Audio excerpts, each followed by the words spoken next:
Assalamu alaikum warahmatullahi wabarakatuh. Hello viewers, I am Muhammad Abdul Habib. Welcome you all to IMS tutorial for accounts.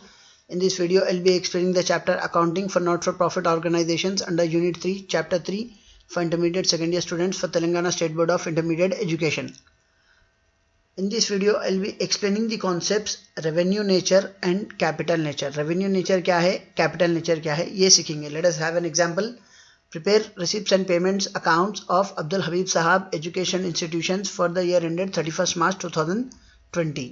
Here are some of the amounts given. Subscriptions collected 1 lakh rupees, legacies 20 lakh rupees, salaries paid 50,000, building purchased 10 lakhs. So now we are required to prepare receipts and payments account of Abdul Habib Sahab Education Institutions. So here is the solution, and the heading is receipts and payments account of Abdul Habib Sahab Education Institutions for the year ended 31st March 2020, and the format is receipts amount rupees, payments amount rupees. Towards extreme left we'll be writing DR debit, towards extreme right we'll be writing CR credit. Now what are the rules for preparing receipts and payments account? पैसा आ रहा तो receipts में लिखना है, पैसा जा रहा तो payments में लिखना है. Subscriptions collected, इसमें क्या है, पैसा आ रहा, so this will be shown as receipts. So ये यहाँ पे receipts में लिखेंगे to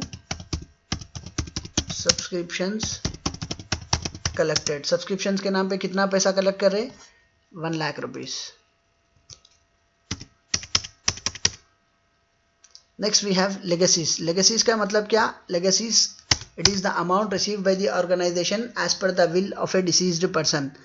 किसी की वसीयत के हिसाब से, किसी की वसीयत के मुताबिक पैसे मिलना. मैं अपनी पूरी जायदाद अपने पूरे होशो आवाज़ में अब्दुल हबीब साहब एजुकेशन इंस्टीट्यूशंस के नाम करता हूँ. तो ये जो वसीयत का पैसा है ये ऑर्गेनाइजेशन को मिल रहा. So this will be shown as receipts to legacies. तो यहाँ पे कितना पैसा आ रहा है लेगेसीज वसीयत के नाम पे? 20 लाख रुपए आ रहे हैं, 20 lakhs. Next we have salaries paid 50,000. तो सैलरीज पेड में क्या हो रहा है, सैलरीज पे कर रहे हैं तो आप पैसे जा रहे. So this will be shown as payments by salaries. कितना पैसा पे कर रहे हैं आप? 50,000 पे कर रहे हैं. So this will be shown as by salaries 50,000. Next we have building purchase 10 lakh rupees. तो अब यहाँ पे ये लोग क्या कर रहे हैं, अब्दुल हबीब साहब एजुकेशन इंस्टीट्यूशन वाले एक बिल्डिंग खरीद रहे जो 10 लाख रुपए में आ रही. सो दिस द बिल्डिंग खरीद रहे तो बदले में पैसे जाते. So that will be shown as payments 10 lakhs. अब यहाँ पे देखिए सब्सक्रिप्शंस कलेक्टेड मतलब पैसा आ रहा, रिसिप्ट्स में लिखे. लेगेसीज में it is the amount received by the organisation as per the will of a deceased person. So उसमें भी पैसा आ रहा, किसी की वसीयत का पैसा ऑर्गेनाइजेशन को आ रहा, so hence it has been shown as receipt. And the organization is paying salaries, so it is shown as payments. And the organization has purchased a building, even this will be shown as payments. Now we will be trying to understand the terms revenue nature and capital nature. What do you mean by revenue nature? Revenue nature and the term capital nature. So revenue nature क्या है? जो चीज़ हमें which is of recurring nature, जो चीज़ repeat होती हम उसको revenue nature बोलते. जो चीज़ कभी कभार होती, once in a blue moon जो बोलते, जो चीज़ कभी कभार होती हम उसको कैपिटल नेचर बोल के बोलते. Now let us try to understand this 4 terms. Subscriptions collected, it is a regular source of income to any organisation. कोई भी ऑर्गेनाइजेशन के लिए वहाँ के मेंबर्स से जो सब्सक्रिप्शंस का पैसा आता वो एक रेगुलर सोर्स ऑफ इनकम रहता. रेगुलर का मतलब हमेशा होने वाली चीज़. So this subscriptions collected comes under the category of revenue nature. तो इस तरफ ये जो है ना किस में आ रहा है, ये रेवेन्यू नेचर में आ रहा.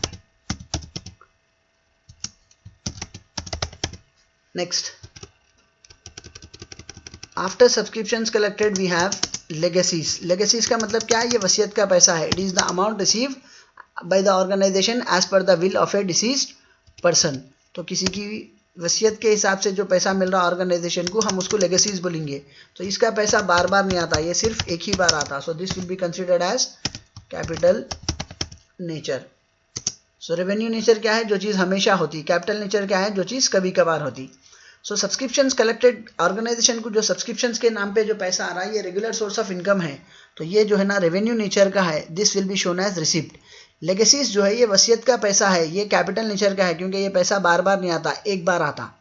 तो even this is shown as receipt. तो समझ में क्या आया, जब आप रिसिप्ट्स एंड पेमेंट्स अकाउंट बनाते और आपको कुछ पैसे आ रहे तो आप ये नहीं देखना कि वो रेवेन्यू नेचर हमेशा होने वाली चीज़ है या कैपिटल नेचर कभी कभार होने वाली चीज़ है. हमेशा आने वाला अमाउंट है तो भी आप रिसिप्ट्स में लिख लीजिए, कभी कभार आने वाला अमाउंट है तो भी वो आप रिसिप्ट्स में लिख लीजिए अगर पैसे आ रहे तो।